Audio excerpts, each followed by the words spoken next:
In this video, I'm going to be talking about why I avoid, like the plague, putting these screw-on bracketed feet on furniture and instead opt for either a standalone modular base or a frame and panel construction. Now, I'm working on a current project where I'm actually building a base, which you see in the video. So once I go over a few things, I'll actually show you how to construct one of these if you want to incorporate it into your furniture builds. But as you could see, one of the main reasons I avoid those feet on these bigger pieces of furniture, anything over about 3 feet, you're going to run into issues of sag, and those feet can ruin an entire furniture carcass.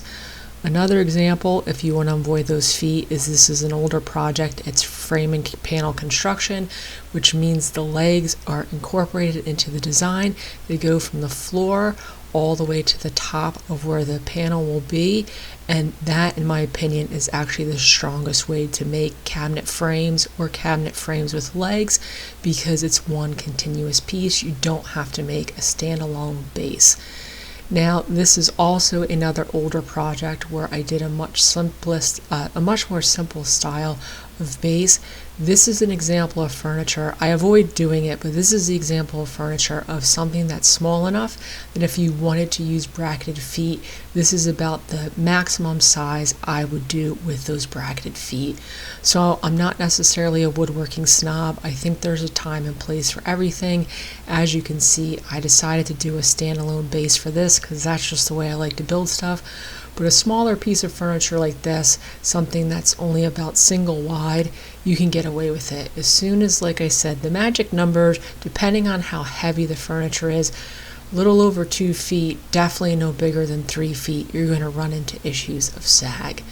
So now for my piece, this is a full hardwood walnut piece, and I'm making the legs out of the same slabs that I'm going to be making the base out of. It was thicker lumber. It was more like 6/4, and it came already planed, so I didn't mess with it, and I knew I needed thicker lumber to make the aprons across the bottom, which will make up the stretcher, as well as the legs. So basically I just ripped these down to rough size. They're about 6 feet tall and a little over 2 foot wide. I sandwich them together, let them set for a little bit, so when I go to put clamps on, they don't move around a lot, and these are going to be my rough feet. You come in the next day, sand them down, and then I'm copying legs off of a piece of furniture the customer already has. They want to match them. So these legs have a full taper, which is going to make doing the mortise and tenons a little bit more difficult. If you're new to woodworking or you want to try a new technique, I'm going to recommend only doing a half taper, so the top part of your leg is still square. It makes the process a little bit more simple. But I'm going to be doing a full taper on this, and like I said, that's basically going to be an angle from the top to the bottom. I drew out the taper on the leg, used a bevel gauge to get that angle, which was 9 degrees. I could transfer that angle to my miter saw, and I'm just going to take a scrap piece of ply and roughly cut it down the middle. This will give me obviously 2 pieces. So then I'm going to take those to my crosscut sled, and I'm going to make a very simple cradle for these pieces of lumber to ride in.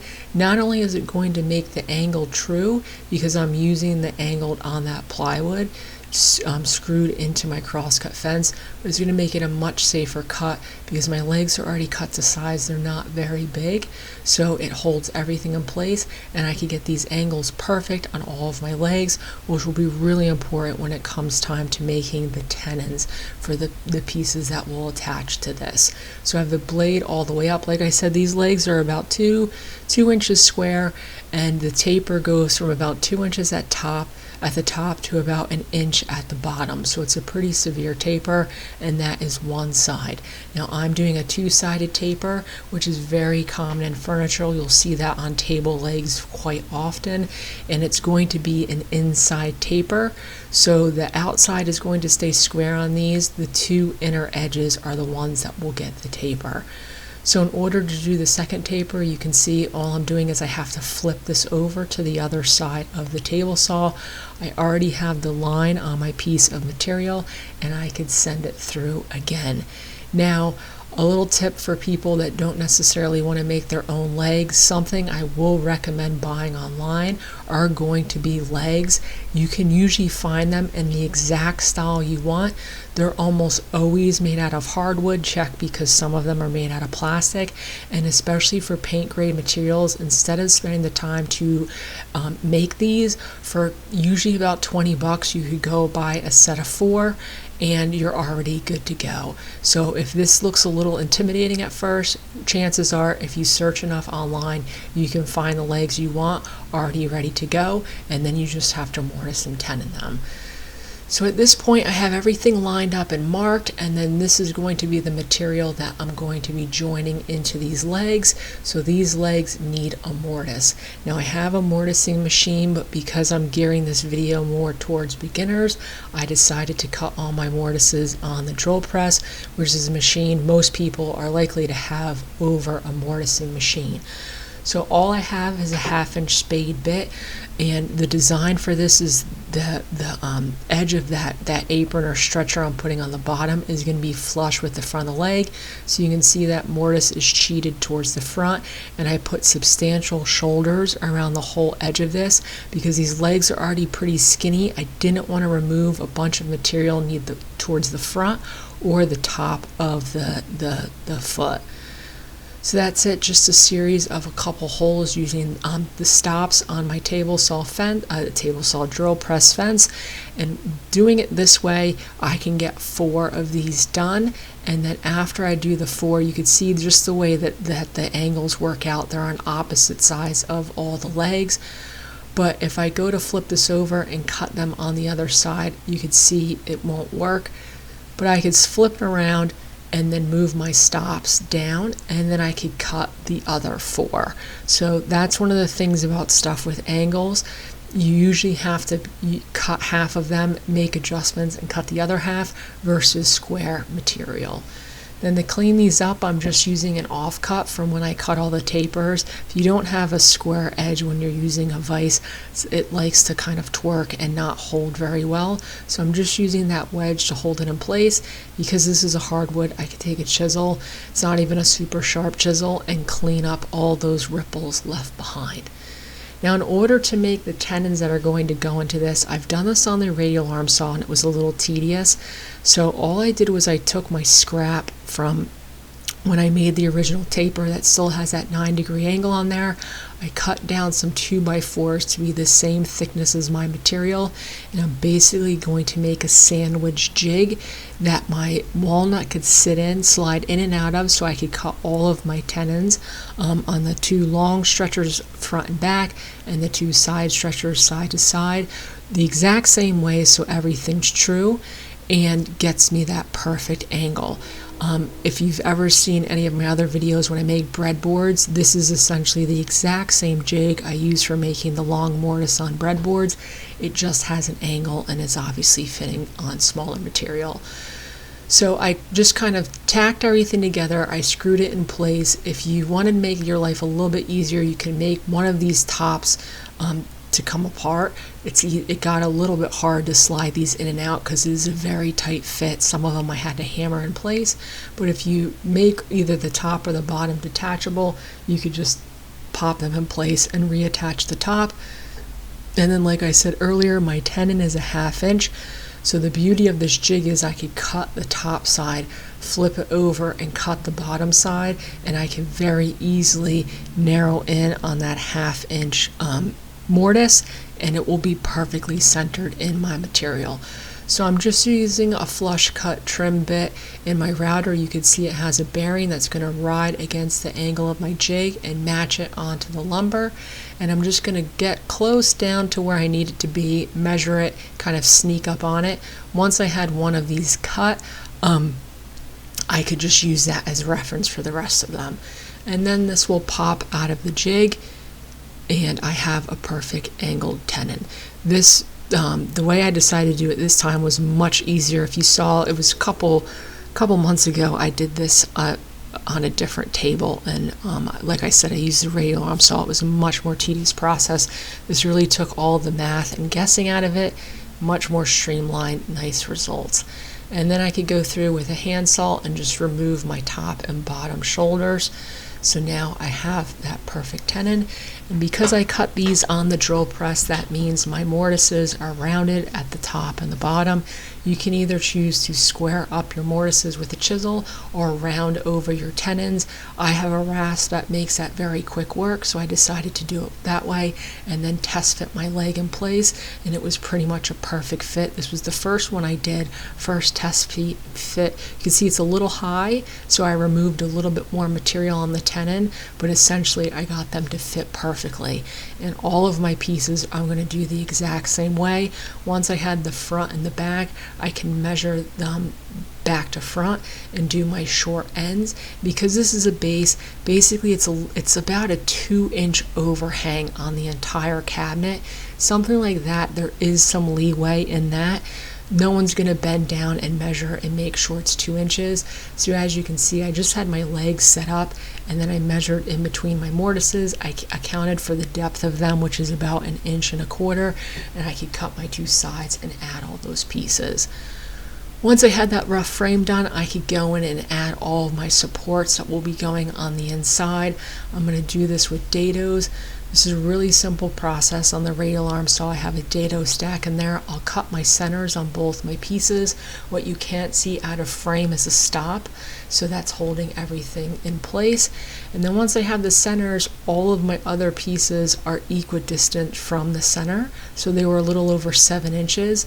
And all I can do now is I can line up that blade, make that cut, spin it around, make the same cut on the other side, and do the exact same thing for the other piece of wood. If you're joining material like this with dados, it's really important that all of your pieces, all these grooves are going to be parallel to each other. Otherwise you'll get a frame that's not square. So that's the easiest way to do it in my shop. You can see I just have it all dry fit together, and all those dados will get slats and really make this super structural. Now with any lumber, even with plywood, you're just on long spans, you're just naturally going to have bows. So you can see this one has a pretty severe bow. The way I'm going to deal with that is wherever my material meets my joint, so in this case it's going to be the legs, it's going to be the most true. So at that point it's 16 1/8, and you can see, like I said, this bow is pretty severe. It's 16 5/8 at its widest part. So I knew I needed to get it down to 16 1/8.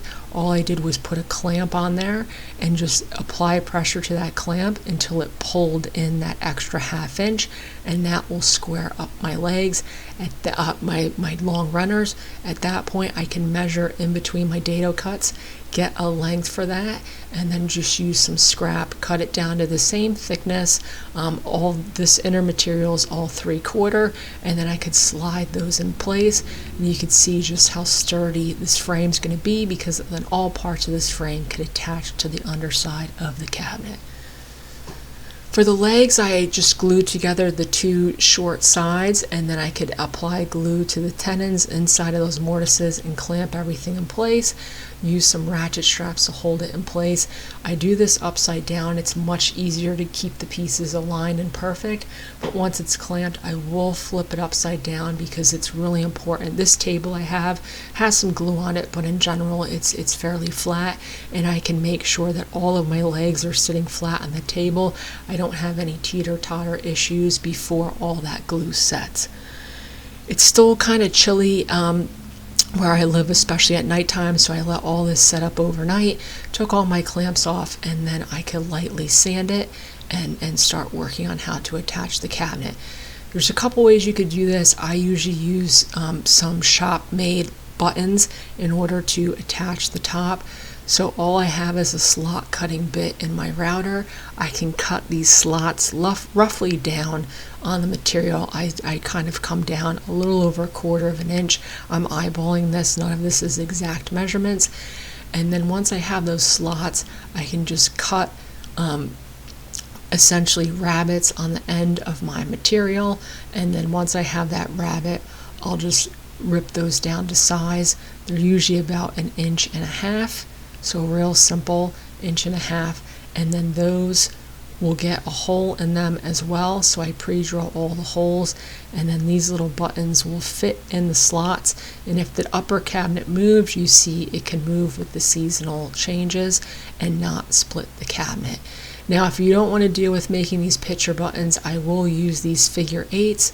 They're really essentially the exact same concept. You just use a spade bit to make a circle on there and then attach them to screws, and they will pivot as well.